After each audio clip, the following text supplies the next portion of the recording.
use tool number 2 today.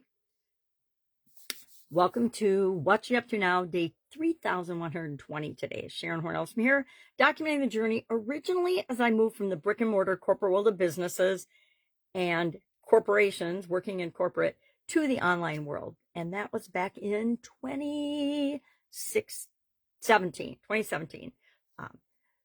Closed and sold my Italian food manufacturing business in 2016 in November. Went on a big long trip with my daughter and helped her move from Montana to Colorado to meet her husband. And he was doing the lineman training back then. So I digress. Anyway, been online since then and done a little bit of both online and offline in my own businesses, as well as helping other people grow and scale their businesses, both offline and online since then.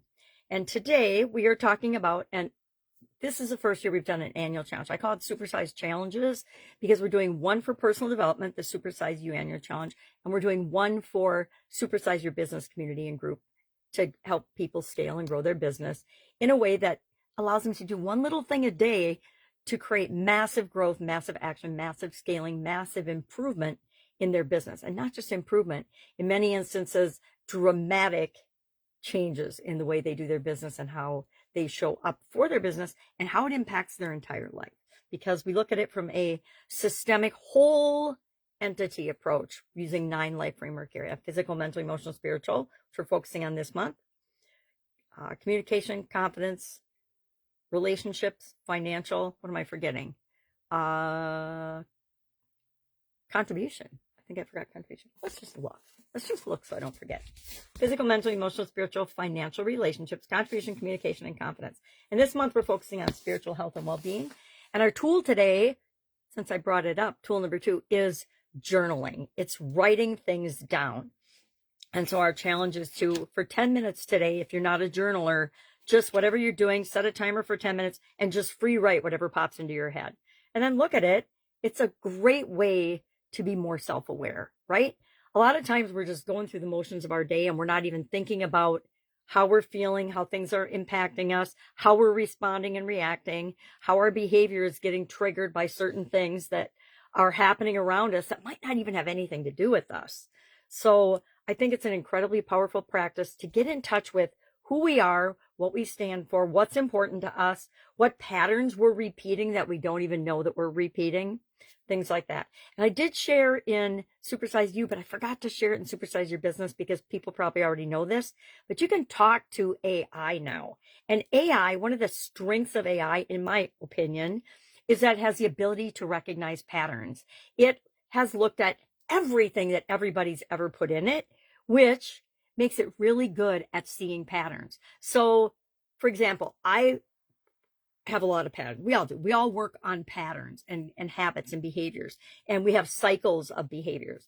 I never knew before, but after the fact, looking back on my life in corporate America, I realized that at about the 3-year point in any job or role I'd had, I had done everything I wanted to do. I'd made all the improvements I wanted to make in that area, and I was ready for a new challenge and a new job. So if I wasn't going to get a promotion with that company at that point, then I started to look for something else because I got dissatisfied with the amount of growth I could make and the impact I could have in that organization.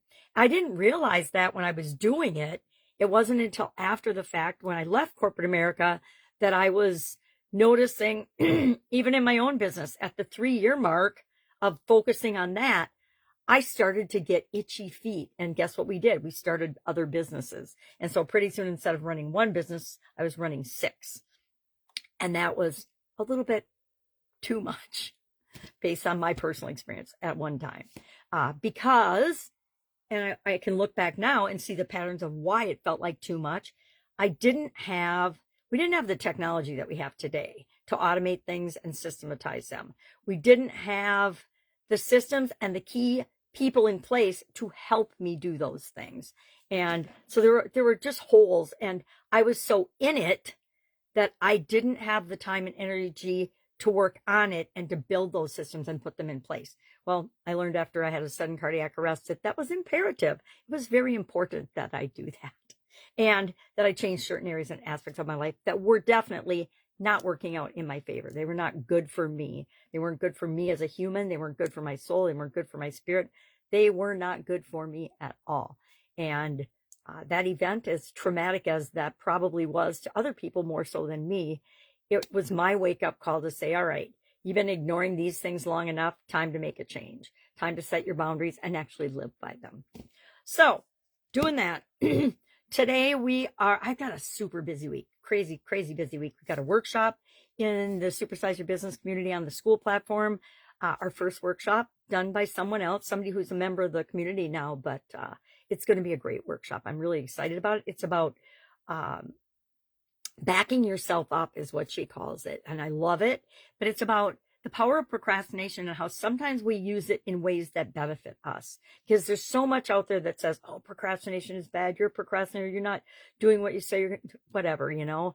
And the truth is nothing is good or bad. There's a positive element and a negative element to everything. There's good and evil to everything. Everything good that can be used for good can be used for evil. I hate that about it, but it's true, right? It just is. All right. So I'm excited about that because I actually used AI to help me Oh, I was wrong. I thought it was a one sheet, but there's two things on the back. I did ask it to leave me an area for notes and things worth remembering. So it's still one sheet, right? And it has all my important meetings. And then it's got my three, I call them revenue generating activities, 3 things that I've committed to myself that I am doing to build and grow and scale my business. Because guess what? If I'm not building and growing and scaling my business, who am I to tell and teach and help other people to do theirs? That would be hypocritical and BS, and I don't stand for that. So I'm excited because I guess it's been one sheet if I do both sides for a couple weeks now. So now I'm not as impressed with myself as I was. And if I had more scheduled meetings and calls, it would be longer anyway. And actually, I want it to be a bunch of those. So for the next month or two, if I can help you in any way, please reach out and ask. If you got a question, if you're struggling with something, if you're excited about something, feel free to share it. Just let me know. It's Sunday, so this is my planning day for this rest of this week. I have one training call today, but that's, an hour and a half, so that's not a big deal. So if you get me during that time, you might have to wait an hour or an hour and a half to get an answer. But otherwise, I'm here. I don't share it very often, but I do have a Voxer handle. If anybody really, really needs to get a hold of me, that's my favorite way. And I usually say that for my high-ticket coaching clients and consulting clients because I don't want it to get bogged down. But it's not bogged down right now because we're at a really even keel right now, which feels awesome. All right. If I can help you, ask. Otherwise, have an awesome day, and I'll, of course, be with you tomorrow.